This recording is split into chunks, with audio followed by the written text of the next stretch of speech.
ఇక ధనుస్సు రాశి. ఈ ధనుస్సు రాశి వారికి ఆదాయము 2, వ్యయము 8, రాజపూజ్యము 6, అవమానము 1. ఈ రాశి వారికి ఏప్రిల్ 12 వరకు కుంభరాశి యందు గురుడు ఉండడము, అనంతరము మీనరాశి 4వ స్థానంలోకి రావడం జరుగుతుంది. శని ఏప్రిల్ 28 వరకు మకర రాశి యందుండి జూలై 12వ తేదీ వరకు కుంభరాశిలో సంచరించి మళ్ళా జూలై 13వ తేదీ నుండి వక్రంచే మకర రాశిలోకి ప్రవేశిస్తాడు. అందువలన ఈ రాశి వారికి ఈ సంవత్సరము అన్ని విధాలా కలిసి వస్తుందని చెప్పవచ్చు.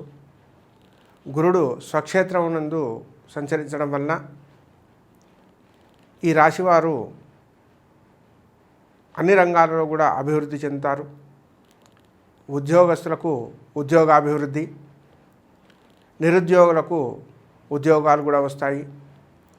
ఇంటి యందు సుఖ సంపదలు వెల్లివిరుస్తాయి. శుభ కార్యక్రమాలు జరుగుతాయి. అలాగే విద్యార్థులు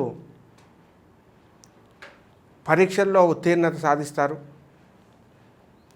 అంతేకాకుండా వాళ్ళ చదువును బట్టి ర్యాంకులు కూడా వస్తాయి.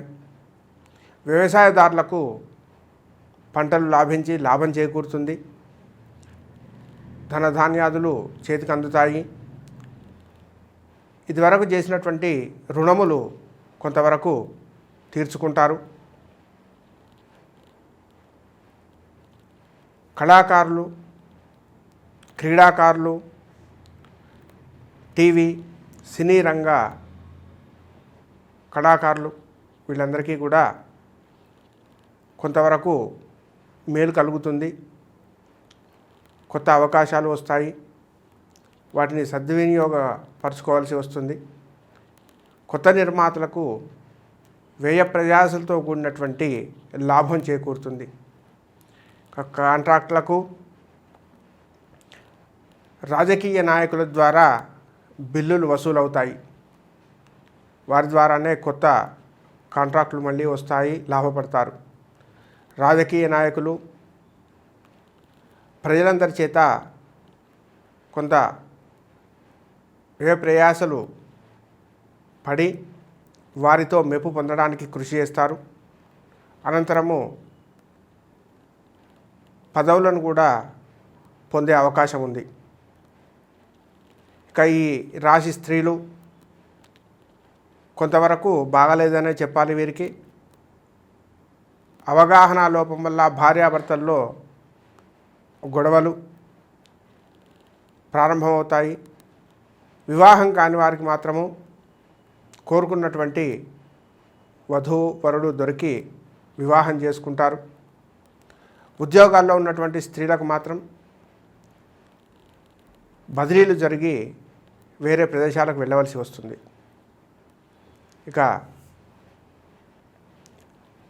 మూలా నక్షత్రం వారు జూలై, సెప్టెంబరు, నవంబరు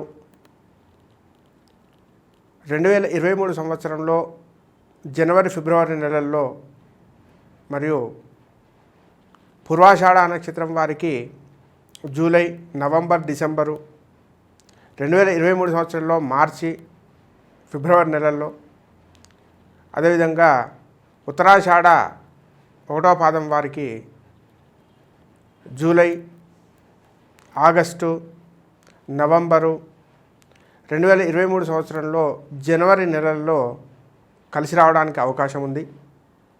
ఈ రాశివారు రాహుకేతువులకు, అదేవిధంగా శని గురువులకు జప దానాలు చేసుకొని వీలైనంత వరకు దుర్గాదేవి ఆలయాన్ని సందర్శించి అమ్మవారికి పూజలు చేసుకోవడం వలన మేలు జరుగుతుంది.